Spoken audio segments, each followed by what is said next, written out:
Kota pasar yang paling dekat dengan tempat tinggal gua Hanli dibuka oleh klan kultivator besar dari negara bagian Dongyu. Klan telah melakukan ini selama berabad-abad, dan dengan acuh tak acuh membuka kota pasar mereka meskipun ada berita tentang perburuan harta karun di lembah Devil Hole. Akibatnya, bisnis berkembang pesat karena munculnya sejumlah besar kultivator bermutu tinggi. Bahkan ada beberapa kultivator umum yang memanfaatkan racun tipis dan memanen sumber daya yang terpapar, berhasil meraup untung tanpa niat memasuki lembah Devil Hole. Di dalam toko obat sederhana di kota pasar, sepasang kultivator berpakaian putih menunjuk ramuan obat dan membicarakannya dengan penjaga toko. Beberapa saat kemudian, ketiganya mencapai kesepakatan dan pasangan itu mengeluarkan setumpuk batu roh yang membuat pemilik toko senang. Kedua kultivator adalah satu-satunya yang berjalan di jalan pada saat itu. Pemuda terpelajar itu tersenyum kepada teman wanitanya dan berkata, "Junior Yuan, keberuntungan kita ternyata cukup baik. Setelah menghabiskan waktu sebentar di kota pasar ini, kita berhasil membeli cabang roh emas. Anda sudah lama mencari ramuan ini. Anda dapat mulai memperbaiki pil penyempurnaan nafas. Ini karena batu roh yang dipinjamkan oleh kakak bela diri senior Bai. Kalau tidak, saya akan melewatkan kesempatan itu."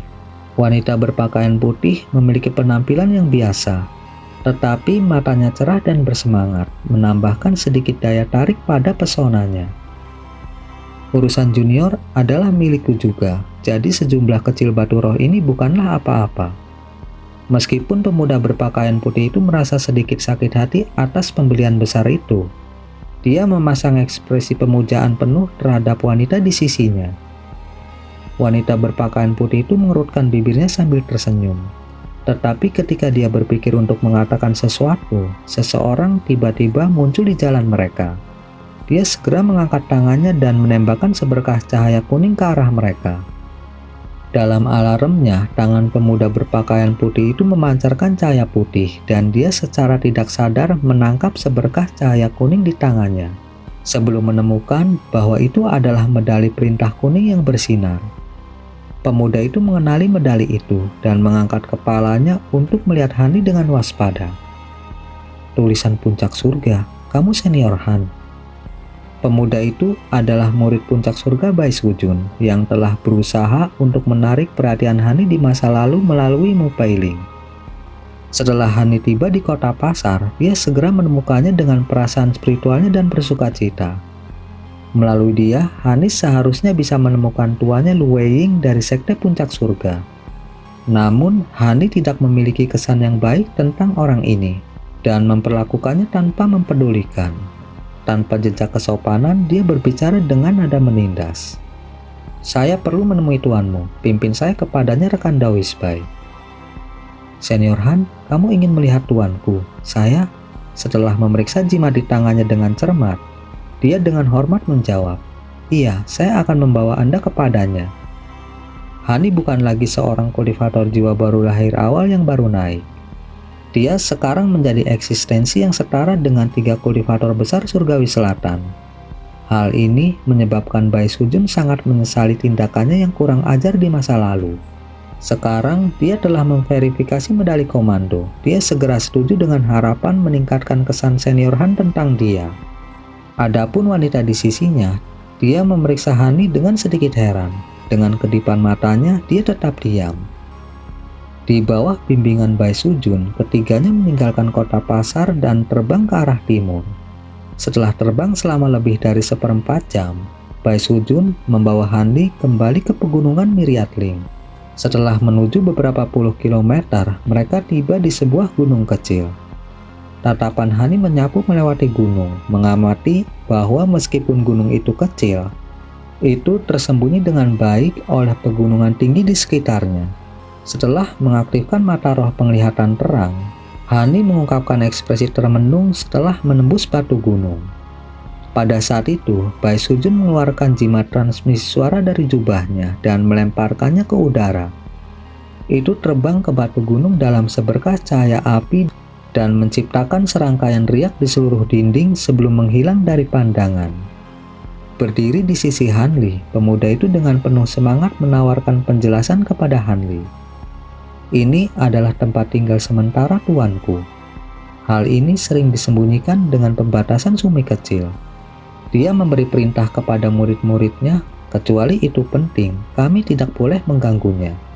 Bahkan Junior Lu tidak bisa gegabah mengunjunginya selama ini. Namun karena Senior Han telah mencarinya, itu pasti penting. Tuanku pasti tidak akan memarahiku. Ketika wanita itu mendengar pemuda itu menyebut namanya, dia mendengus dan memasang ekspresi tidak senang. Tapi dia tetap diam di hadapan Hanli. Dia sudah menebak siapa Hanli. Sebagai keturunan Lu Weiying, dia tidak berani bersikap tidak sopan di depan Hanli. Hanli melirik wanita di sampingnya dan dengan santai bertanya, "Oh, nama keluargamu juga Lu? Apakah Anda keturunan rekan Daois Lu?" Wanita itu tersenyum manis dan berkata, "Tetua Lu adalah paman buyutku. Namun saya telah mendengar tentang reputasi senior yang terkenal selama beberapa waktu." Hani dengan lemah tersenyum kembali, tetapi tidak mengatakan apa-apa lagi. Cahaya azure melintas dari dinding di depan mereka.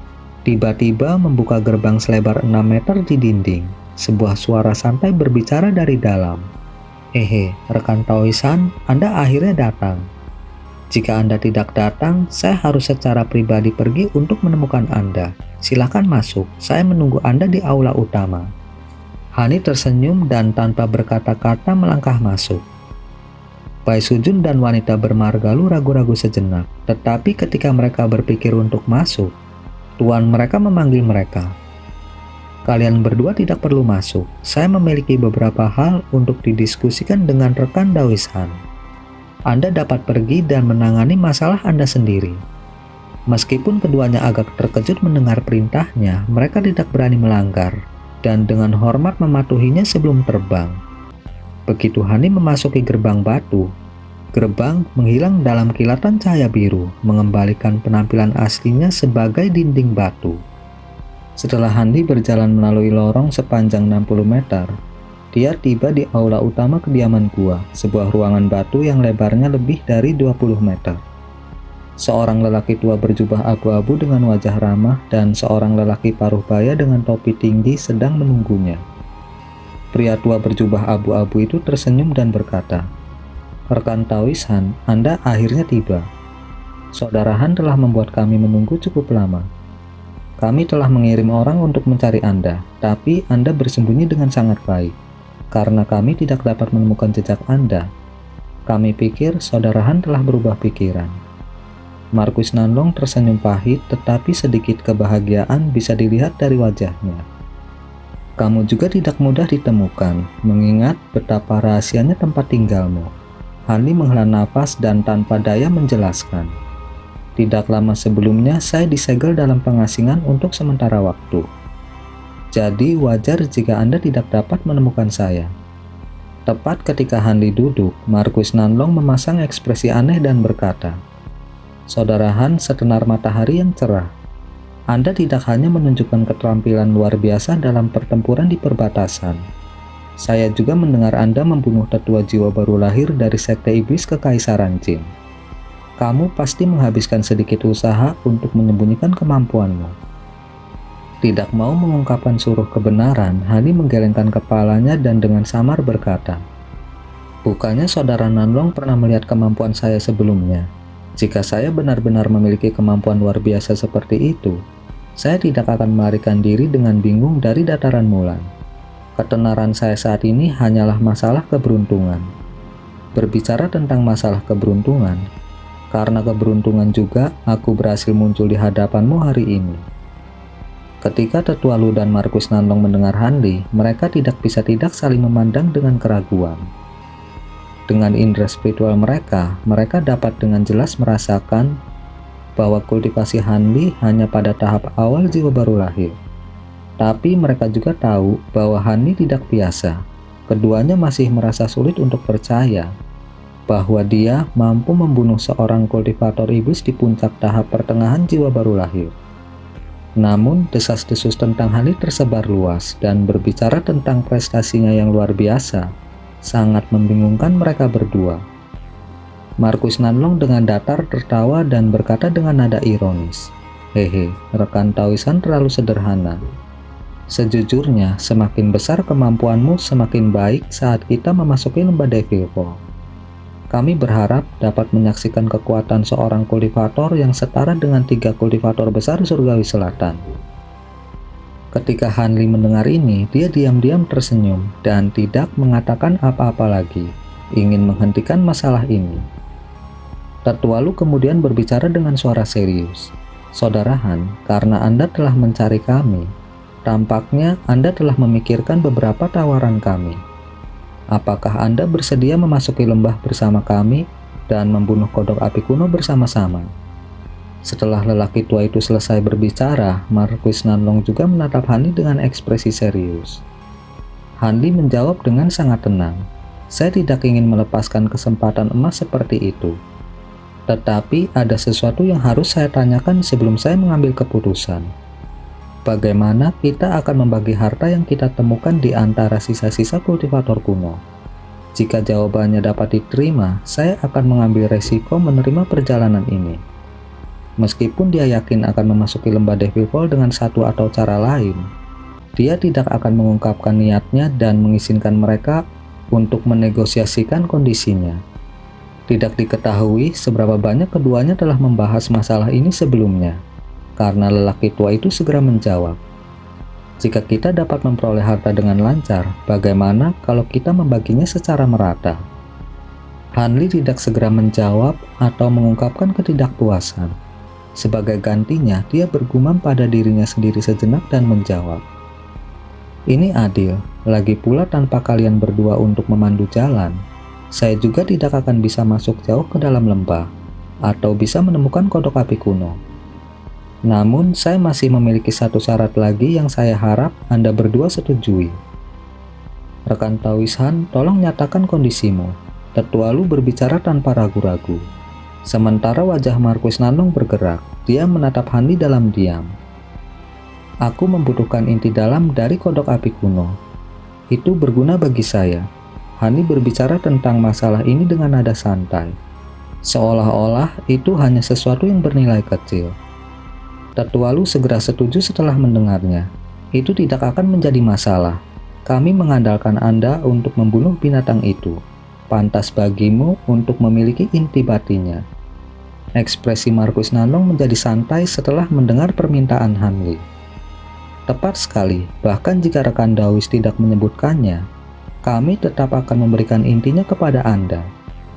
Han Li tersenyum setelah mendengar mereka dan berkata, "Karena kalian berdua telah setuju, aku tidak akan mendorong masalah lebih jauh dan menjadi terlalu serakah.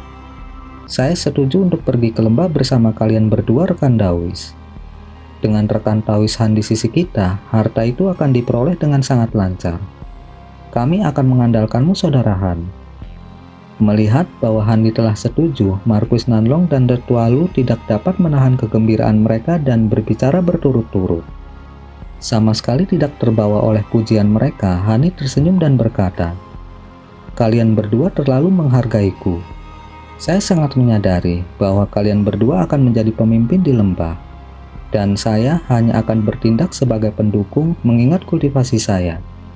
Juga hanya dengan upaya gabungan kita akan dapat melarikan diri tanpa cedera. Ini alami karena kami mencari rekan Taois Han untuk bekerja sama dengan kami. Kami sangat mempercayai Anda. Jika penjahat berbahaya dari sekte roh hantu itu telah memperoleh cincin yin yang, saya harus langsung membunuh mereka." Ketika Markus Nanlong menyebutkan sekte roh hantu, dia menggertakkan gigi. Tampaknya kerusakan yang dia derita dari pertempuran sebelumnya benar-benar menakutkan. Ketika Han Li mendengar itu, dia tidak bisa menahan diri untuk tidak melirik Markus Nanlong. Sementara dia masih tampak sehat, tidak diketahui berapa banyak vitalitasnya yang berhasil dia pulihkan. Berbicara tentang sekte roh hantu, apakah kalian berdua rekan Taois tahu tentang metode yang mereka gunakan untuk memasuki lembah? Apa pendapat Anda tentang itu? Han Li bertanya. Markus Nanlong dengan dingin terkekeh dan ekspresi aneh muncul di wajahnya. Apa yang bisa dikatakan tentang itu? Kami hanya mengganggu rencana mereka untuk memonopoli harta. Dengan kultivator lain memasuki lembah, itu tidak hanya akan menyembunyikan jejak kita, tetapi juga akan mencegah kita dikelilingi oleh sekte roh hantu. Dengan sedikit terkejut, Hani berkata, "Dari apa yang Anda katakan, mungkinkah Anda berdua dengan sengaja membocorkan informasi bahwa sekte roh hantu memiliki metode untuk memasuki lembah Devil Fall?" Wajah Markus Nanlong kemudian berubah menjadi ekspresi cemberut. "Kami memang berada di balik masalah ini. Sebelum kami melakukan perjalanan ke dataran Mulan, saya tahu bahwa sekte roh hantu sedang meneliti metode untuk memasuki lembah Devil Fall. Karena mereka tiba-tiba menjadi bermusuhan dengan saya tidak akan sopan." Hani tidak memikirkan situasinya sendiri dan hanya mengangguk, pikirannya mengembara. Adapun Tetua Lu, dia mengerutkan kening dan pelan berkata, "Namun saya tidak menyangka bahwa sekte roh hantu akan secara belak-belakan mengeluarkan medali Devil Fall dan menjualnya ke berbagai sekte dalam jumlah terbatas. Akibatnya, mereka menjamin diri mereka sendiri sebagai kekuatan terbesar yang memasuki lembah. Saya takut sekte roh hantu berencana meminta para kultivator ini mencari jalan atas nama mereka. Akibatnya, meskipun harta lembah tidak akan lagi dimonopoli oleh mereka, tetapi bahaya bagi mereka juga akan sangat berkurang." Mengelus dagunya, Hani tersenyum dan berkata, "Tidak ada situasi yang sempurna di dunia ini. Tindakan Anda telah memberi kami lebih banyak manfaat daripada kerugian." Sepertinya para tetua sekte roh hantu menggertakkan gigi mereka dengan kebencian. Dengan semangat yang bangkit, Markus Nanlong berkata, "Kata-kata rekan Taoisan benar. Ini telah menyebabkan sekte roh hantu menderita untuk saat ini. Adapun sisa kebencian saya harus menyelesaikannya setelah saya keluar dari lembah." Setelah itu, ketiganya mulai mendiskusikan pergerakan sekte roh hantu dan mengobrol tentang pengaturan dan detail memasuki lembah Devil Fall. 7 hari kemudian, racun yang mengelilingi pegunungan Miriatling hampir menghilang. Banyak kultivator yang tetap tersembunyi di dekatnya tiba-tiba muncul dalam jumlah besar dan berjalan menuju lembah Devil Fall satu demi satu. Ada juga kultivator yang memiliki kultivasi lebih rendah dan mereka yang tidak mau masuk, yang hanya memanfaatkan kabut racun yang lemah untuk mencari binatang roh dan obat-obatan di pegunungan.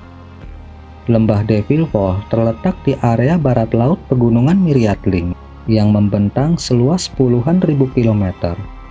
Namun, pertempuran di antara para kultivator kuno dan iblis telah menyebabkan lembah dan langit di sekitarnya dilapisi dengan batasan kuno yang menakutkan. Mereka semua sangat sulit untuk dihadapi dan tumpang tindih sedemikian rupa sehingga membentuk penghalang yang tidak bisa ditembus. Satu-satunya area yang tidak memiliki batasan ini adalah pintu masuk ke lembah Devil Fall. Lebarnya 300 meter dan menyempit saat mencapai puluhan kilometer ke dalamnya. Jalur ini awalnya mudah untuk dilewati, tetapi efek dari pertempuran kuno telah merusak area tersebut, membuatnya penuh dengan air mata spasial. Cahaya putih menyilaukan bersinar dari beberapa air mata spasial, sementara yang lain redup dan sama sekali tidak terlihat. Ukuran air mata spasial ini bervariasi dari beberapa inci hingga beberapa puluh meter, memungkinkan mereka untuk menelan beberapa orang tanpa masalah. Adapun air mata kecil, itu adalah pedang yang sangat mematikan yang tergantung di udara. Yang paling mengerikan dari semuanya adalah seiring waktu, air mata spasial ini akan mengembara, serta sebentar terbuka dan sebentar menghilang. Tidak ada pola pada penampilan mereka. Karena air mata spasial yang menakutkan ini, hampir tidak ada kultivator yang pernah berhasil keluar dari lembah hidup-hidup, bahkan membawa eksentrik jiwa baru lahir yang tak terhitung jumlahnya ke akhir mereka. Alasan reputasi lembah Devil Fall sebagai daerah paling berbahaya di selatan surgawi sebagian besar disebabkan oleh air mata spasialnya. Tapi kali ini akan berbeda. Menurut sekte roh hantu, seseorang akan dapat dengan aman melewati lembah, menciptakan gangguan di seluruh selatan surgawi. Tiba-tiba, para kultivator mulai mengamati harta karun dengan keserakahan, dan beberapa ratus medali Devil Fall dibagi dengan rapi dengan penuh semangat. Ada juga beberapa kultivator yang tidak dapat memperoleh medali lembah Devil Fall, dan hanya bisa berkumpul di sekitar area ini dengan harapan mereka entah bagaimana bisa berhasil menyelinap ke lembah. Tanaman merambat menutupi lingkungan lembah kecil saat bola cahaya putih melesat ke arahnya. Di dalam cahaya putih, ada seorang wanita cantik berjubah hijau duduk tegak di atas seekor burung seputih salju. Dalam sekejap mata, burung itu tiba di atas lembah kecil dan melipat sayapnya, menyelam ke arah tanaman merambat yang lebat di bawah. Wanita itu mengangkat tangannya dan meluncurkan segel mantra di bawah, menyebabkan pemandangan bergetar dengan cahaya hijau. Tanaman merambat tiba-tiba menghilang untuk mengungkapkan penghalang cahaya hijau. Wanita itu turun dari burung dan menghilang melalui penghalang dengan kilatan cahaya putih. Penghalang menghilang untuk mengungkapkan 6 kultivator semua berpakaian hijau juga. Mereka sedang duduk di sekitar formasi mantra berujung 5 dengan lebar sekitar 20 meter di pintu masuk lembah kecil. Dengan salah satu kultivator duduk bersila di setiap sudut formasi mantra, itu mulai berkedip dengan cahaya spiritual. Kultivator yang tersisa adalah seorang lelaki tua berjanggut panjang yang duduk di tengah formasi mantra dengan mata tertutup. Tiba-tiba, lelaki tua itu membuka matanya dan menatap ke langit. Ada cahaya putih perlahan turun ke mereka. Sesaat kemudian, seorang wanita berjubah hijau muncul di depan lelaki tua itu dan memberi hormat begitu dia mendarat. Wanita berjubah hijau itu menundukkan kepalanya dengan hormat dan berkata, "Murid ini menyapa seniornya. Racun di pegunungan telah benar-benar menghilang. Ada banyak kultivator yang telah berkumpul di lembah Devil Fall." Pria tua berjanggut panjang itu memutar janggutnya dan perlahan bertanya, apakah sekte roh hantu sudah muncul? Setelah berpikir sejenak, wanita itu dengan hati-hati menjawab, terlepas dari beberapa, mayoritas sekte roh hantu belum mengambil tindakan. Pria tua berjanggut panjang itu mendengus dan berkata, karena sekte roh hantu belum mengambil tindakan, kita juga tidak boleh terburu-buru. Selama kita memperhatikan tetua mereka, kita tidak akan menemukan kecelakaan apapun. Keponakan bela diri Han terus pantau gerakan mereka, dan setelah ada perubahan, segera laporkan kembali. Iya, murid ini akan berangkat. Wanita berjubah hijau menerima perintahnya tanpa perlawanan. Setelah memberi hormat kepada lelaki tua itu sekali lagi, dia terbang dengan binatang roh. Pria tua itu memperhatikan saat wanita berjubah hijau itu pergi sampai dia menghilang, dan matanya berkilauan saat dia sejenak tenggelam dalam pikirannya. 5 kultivator yang duduk di sekitar formasi mantra sama sekali tidak terganggu oleh penampilan wanita bermargahan. Mereka semua tetap diam, seolah-olah terbuat dari kayu. Pria tua berjanggut panjang itu sama sekali tidak menganggap ini luar biasa dan menutup matanya sekali lagi. Di puncak gunung yang tinggi, ada seorang pendeta Taois setengah baya berjubah abu-abu berdiri di atas sebuah batu besar. Dia menatap ke arah lembah Devil Fall dengan juling saat angin kencang bertiup ke arahnya. Pendeta Taois menoleh untuk melihat 2 boneka jahat di sisinya dengan sedikit kepuasan. Dia bergumam, dengan 2 boneka kuno tingkat jiwa baru lahir ini, aku akan menuai panen besar dari perjalanan ke lembah Devil Fall ini. Dengan mengatakan itu, pendeta Taois mengangkat tangannya dan memukul boneka dengan segel mantra. Dalam sekejap, boneka-boneka itu dengan cepat menyusut dan melesat ke lengan bajunya. Segera, pendeta Taois merobek langit ke arah lembah Devil Fall sebagai seberkas cahaya merah. Di sudut lain dari langit, ada 3 garis cahaya yang tersusun berurutan terbang menuju lembah Devil Fall. Jika Hani melihat ketiganya, dia akan sangat terkejut, karena dia mengenali mereka berdua. Salah satunya adalah pria tua berjubah kuning berwajah pucat leluhur Linghu dari lembah Mapel Kuning. Di sisinya adalah seorang wanita berjubah putih dengan kulit pucat dan ekspresi dingin. Tetua agung dari sekte bulan bertopeng dan senior dari Nangongwan. Orang yang tidak dikenali Hanli adalah lelaki bersama mereka yang memiliki alis tajam dan hidung singa. Ketiganya benar-benar diam saat mereka bergegas dalam perjalanan dan mereka menghilang menjadi bintik-bintik cahaya yang memudar dari langit tanpa jejak. Pada saat yang sama, banyak kultivator mulai muncul di dekat pegunungan Miriatling, tampak sangat percaya diri dengan kemampuan mereka. Saat ini, Hani sudah tiba di dekat lembah Devil Fall. Dia sedang duduk di gundukan beberapa kilometer jauhnya dari pintu masuknya, termenung melihat ke arah lembah Devil Fall. Pada saat itu, Hani menggunakan indera spiritualnya untuk menyelidiki radius 10 km di dekatnya. Dia menemukan bahwa lebih dari 10 kultivator telah berkumpul di sini dengan banyak eksentrik jiwa baru lahir yang tersembunyi di antara mereka. Sementara para kultivator ini bukanlah karakter yang setara dengan 3 kultivator besar surgawi selatan. Mereka semua adalah individu-individu luar biasa yang memiliki kemampuan rahasia yang aneh dan merepotkan. Hani tidak begitu angkuh untuk percaya bahwa dia tidak perlu takut pada para kultivator yang tidak berada pada level 3 kultivator besar surgawi selatan atau Sage surgawi Mulan. Hanya perlu satu kesalahan baginya untuk kehilangan nyawanya di lembah. Saat Hani merenung, dia kadang-kadang akan mengukur pintu masuk ke lembah Devil Fall. Jika bukan karena para kultivator yang berkumpul di sana, Hani tidak akan percaya bahwa pembukaan gunung yang umum seperti itu akan menjadi pintu masuk ke lembah Devil Fall. Namun, ada awan abu-abu bergolak di atas pintu masuk yang melonjak dengan ki spiritual. Itu adalah pertanda aneh yang meninggalkan kesan dingin pada mereka yang melihatnya. Dari luar, pintu masuk tampak lebarnya hanya 30 meter.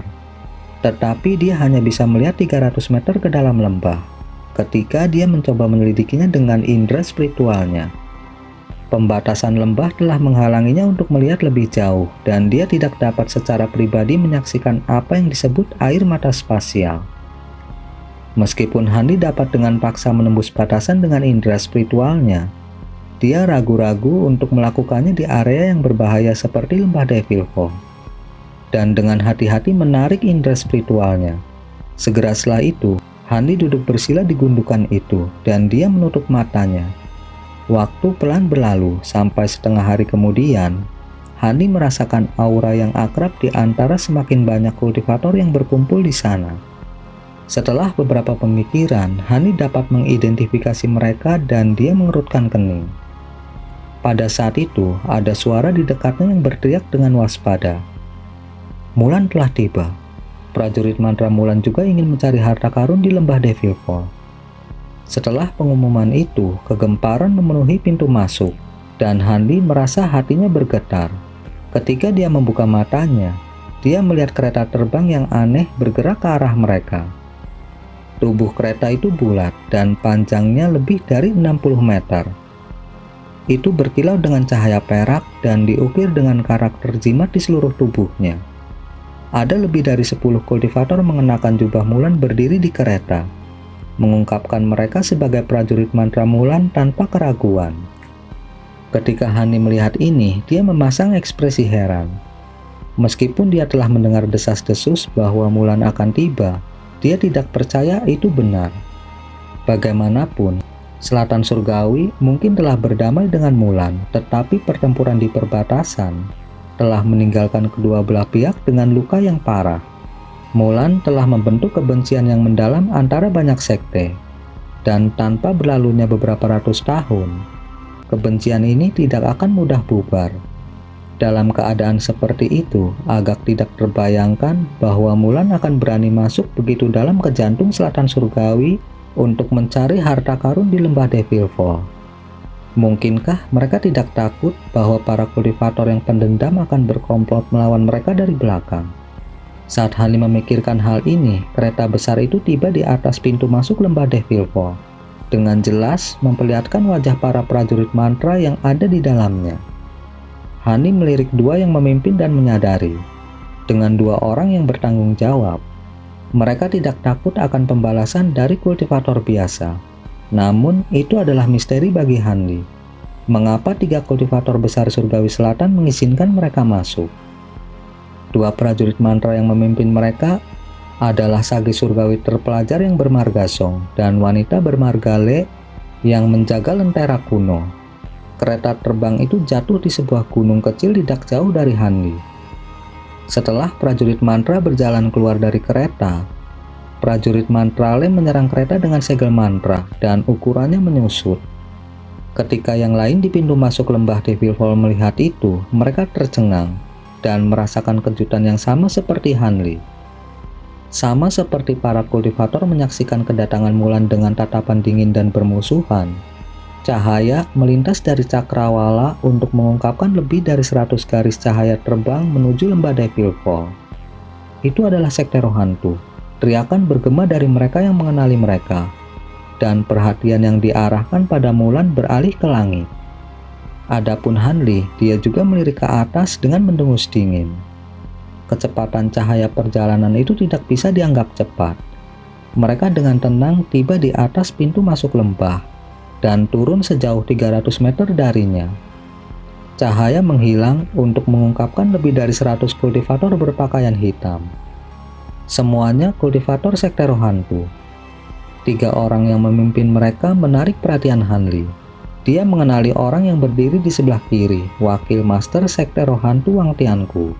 Hatinya bergerak, dan dia menyapu pandangannya melewati kerumunan hanya untuk melihat Wang Chan dan Yan Ruyan. Wang Chan tampak dalam keadaan sehat dan masih memiliki semua anggota tubuhnya, tetapi Yan Ruyan tampak agak pucat. Mungkinkah eksekusi iblis ini tidak melukainya? Atau apakah dia hanya mengembalikan anggota tubuhnya dan menyembunyikannya? Karena pemikiran ini dengan cepat muncul di benak Hanli, dia tidak dapat menemukan jawaban. Tetapi mengingat kemampuan dan reputasi Hanli saat ini, Wang Chan tidak bisa lagi dianggap sebagai ancaman.